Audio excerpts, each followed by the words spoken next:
Magandang araw mga kakutsero. Ito na naman po ang inyong lingkod na si Jigs na magbibigay sa inyo ng giya ngayong araw ng Miyerkules. Ngayon po ay February 5, 2025 at meron po tayong 7 magagandang karera. Uulitin ko po itong aking giya ay purely review and analysis ko lamang at walang halong information. Simulan na po natin. Race number 1 kung saan po magsisimula ang winner take all. Pilracom rating based handicap system race class 4 16 to 21 split.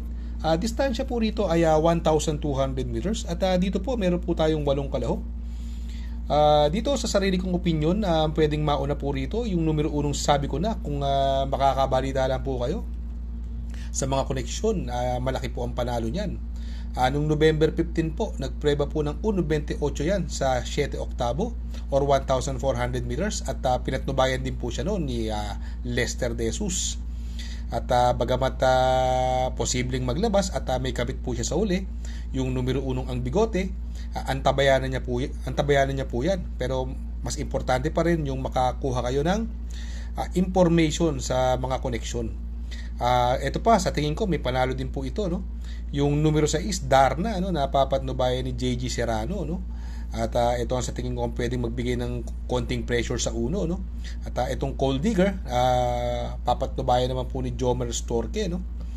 Kaya dito sa race number 1 po, no, dun po ako sa numero 1, sabi ko na.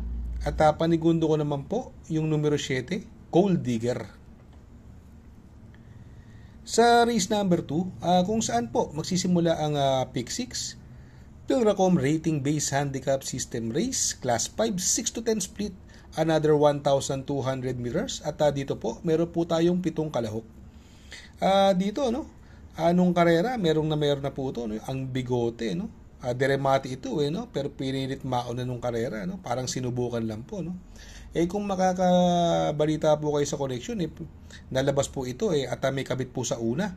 Yung sabi ko na, no, baka may tsamba po ito, no. Ito po ang horse to beat, yan po ang malilyamado. Sa tingin ko, pwede na pong solohin yan pagka maganda po ang balita dyan, no. Anyway, kung sakali na mga magpo-protection tayo, pwede nating isama po yung laging in the money, yung numero 4 Marquis Angel, no, napapatnubayan ni Uno Hernandez, no. Dating Diboka yan, ngayon lately pinareremate na po yan, no. Sa tingin ko kasi ang pwede magdala ng unahan dyan yung Bumabaga at Sky Plus at si Lady of Peace. Etong si Bumabaga, wala pang labas ito, no. Sa tingin ko bagong baba ng rating basis ito at sa tingin ko malaki panalo rin po niya, no. Kaya dito sa race number 2 magtatatlo po ako dyan. Doon ako sa numero 1 ang bigote. Panigundo ko naman po numero 4 Marquis Angel at isasama ko pong pandiyado numero 6 Bumabaga. Sa race number 3, kung saan po magsisimula ang pick 5, Pilracom rating based handicap system race class 5 6 to 10 split, another 1,200 meters at may 8 kalahok.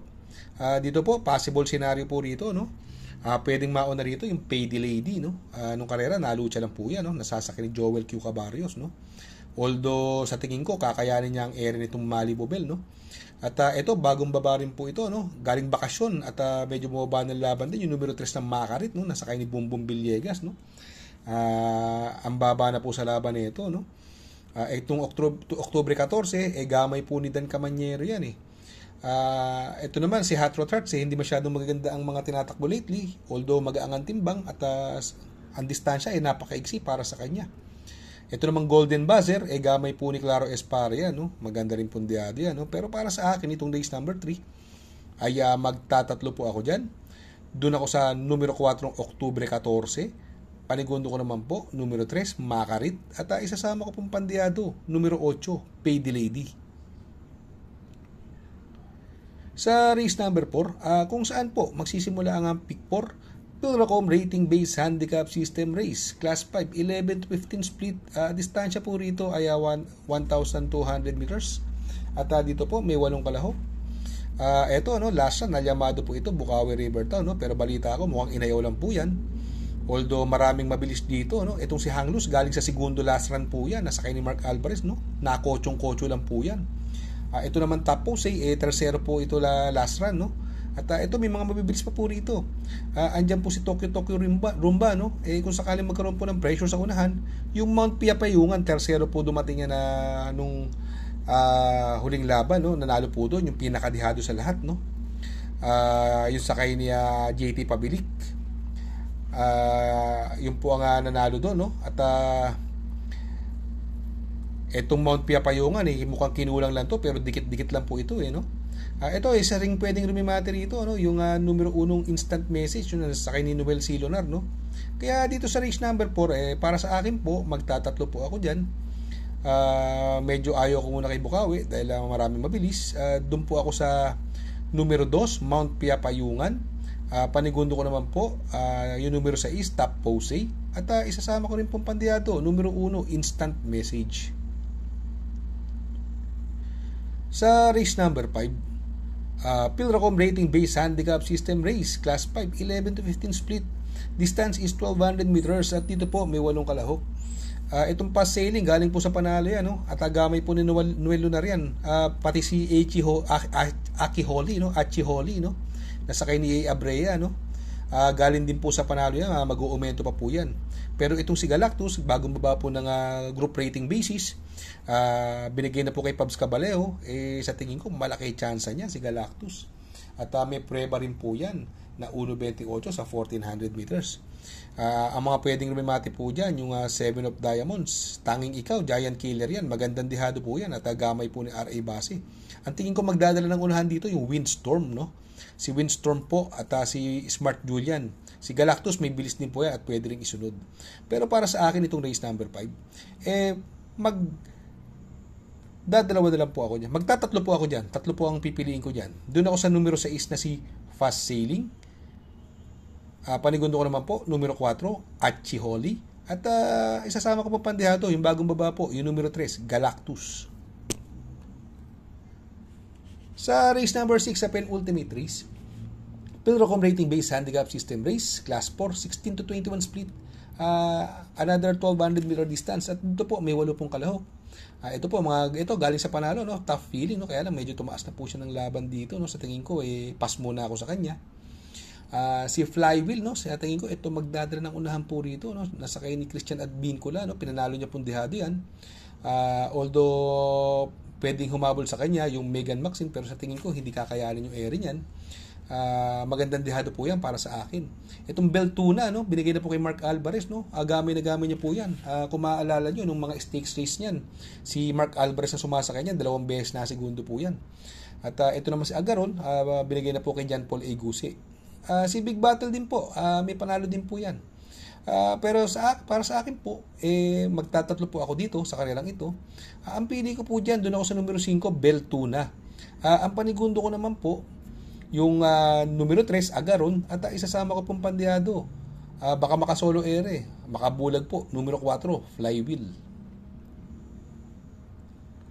Sa race number 7 sa last and final race, Pilracom Rating Base Handicap System Race, Class 5, 6 to 10 split. Distance is 1200 meters at dito po may 8 kalahok. At dito po, sa tingin ko, sarili kong opinion, may mga panalo, yung top of the mark. Ito si Ma'am Jen, abangan nyo, no? Kung magpapanalo sila ng race 1 and 2, baka ilabas din po itong Ma'am Jen, no? Tanong-tanong lang po sa connection. Si Double Strike, Asik Pulse, itong si Del Monte, although mababa, pero hindi ko masyadong nagustuhan yung tinakbo niya, no? Bago baba ng group rating basis ito, no? At binigay na po kay AB Serios. Si Batang, magandang dihado po yan, no? Kaya dito sa race number 7, magtatatlo po ako dyan. Doon ako sa numero 4, Asik Pulse. Panigundo ko naman po dyan, yung numero 1, Top of the Mark. At isasama ko po pandihado, numero 7, Vatang. Shoutout nga pala kay Sir Pax ng Barkadahan OTV. Located po siya sa 1139 New Antipolo Street, Corner Vargas. Malapit lang po sa Abad Santos, yung bagong ginawang tulay. Very convenient and attentive po ang mga tao. Pwede po kayong mag-EB at party while betting on racing. Baka magawi kayo dyan sa Herrera, Corner Oroqueta. Andyan po ang Pipay's Halo-Halo. Ang isa sa pinakamasarap na halo-halo at homemade lahat ng ingredients po dyan. Ultimo Ice Cream. Tabi lang po yan ng Pares. at tatapat po ng kapihan. Mega shoutout kaya Konsihal Konsi Darwin Awisia, Konsihal Konsi Ninong Rodlack Samana, from Idol. Ito idol ko, no, para sa akin itong dagot o praise caller, no, si Mr. JR Kabansag. Mega shoutout po sa inyo. Shoutout kay Sir Arnel Mendoza, please support his channel. Shoutout po, Sir Arnel Mendoza. Good luck mga kakutsero. Sana po matapat ang ating giya at yung mga nakasunod. Sana po ay magsitama po kayo. Ako yung makikiusap lamang at makikisuyo sa inyo na please like, share, subscribe, and hit the notification bell para update kayo sa aking mga giya. Good luck po and happy racing.